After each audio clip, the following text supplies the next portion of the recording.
Solar పంపు సెట్ల కింద సోలార్తో ఉచిత కరెంట్ ఇచ్చేటట్టు, అదేవిధంగా సోలార్తో కొంత ఆదాయం కూడా వచ్చేటట్టు ప్రభుత్వం ఆలోచన చేస్తుంది.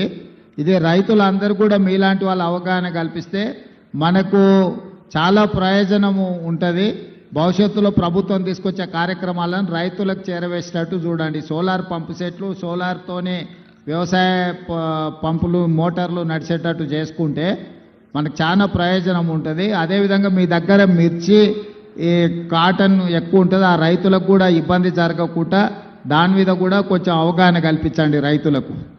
సార్ మా రైతులందరి తరఫున ఒక విన్నమం సార్, మీరు తప్పకుండా ఆచారావుపేట అప్పారావుపేట పామాయిల్ ఫ్యాక్టరీని త్వరలోనే విజిట్ చేయాలని కోరుకుంటున్నాం సార్. తప్పకుండా పామాయిల్ మీరే నెంబర్ 1 ఉన్నారు కదా. మీ సార్ మొత్తం పామాయిల్కి అన్ని సబ్సిడీలు అన్ని మీ ఊరికే గుచ్చుకపోతుండు. తప్పకుండా Balu. Okay, right Balu, right. ఇప్పుడు సోదరిమణి అజ్మీరా ద్వాలి గారు, అజ్మీరా ద్వాలి, వైఫ్ ఆఫ్ కిమియా, మహబూబాబాద్ రైతు వేదిక నుంచి. ద్వాలి.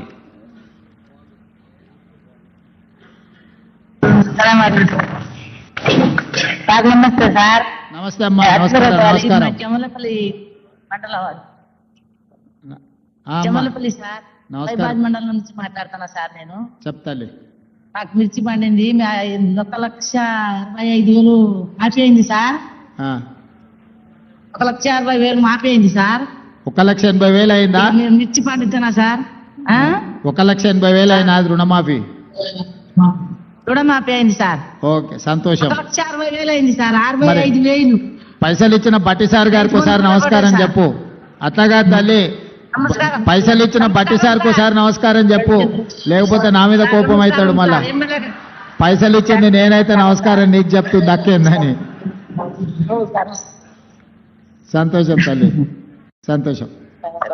ఓకే, తోట వేస్తాము సార్, మేము హ్యాపీగా ఉన్నాం సార్. మంచిది. Okay, okay, right. ధన్యవాదాలు సార్. ఓకే అమ్మా, సంతోషం. తెలంగాణ రాష్ట్ర వ్యాప్తంగా 6 లక్షల మించిన రైతు మహిళలు, రైతన్నలు ఈ కార్యక్రమాన్ని చూస్తున్నారు.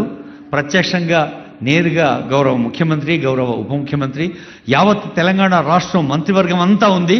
ఈ పండుగకి రైతులకి ప్రజాపాలన ప్రభుత్వం ఎంత గుండెల్లో పెట్టి చూసుకుంటుందో ఉదాహరణ ఈ వేదిక అని తెలియజేస్తూ, అందుకు ప్రభుత్వానికి మనం ధన్యవాదాలు చెప్పాల్సిందిగా కోరుతూ, గౌరవనీయులైన ముఖ్యమంత్రి గారు నిన్న గద్దర్ ఫిల్మ్ అవార్డ్స్లో ఒక మాట అన్నారు. ఆ మాట ఏమిటంటే, తెలంగాణ రాష్ట్రానికి పోటీ రాష్ట్రంతోటో, పక్క రాష్ట్రంతోటో, ఇంకేదో ఉత్తర దక్షిణ భారత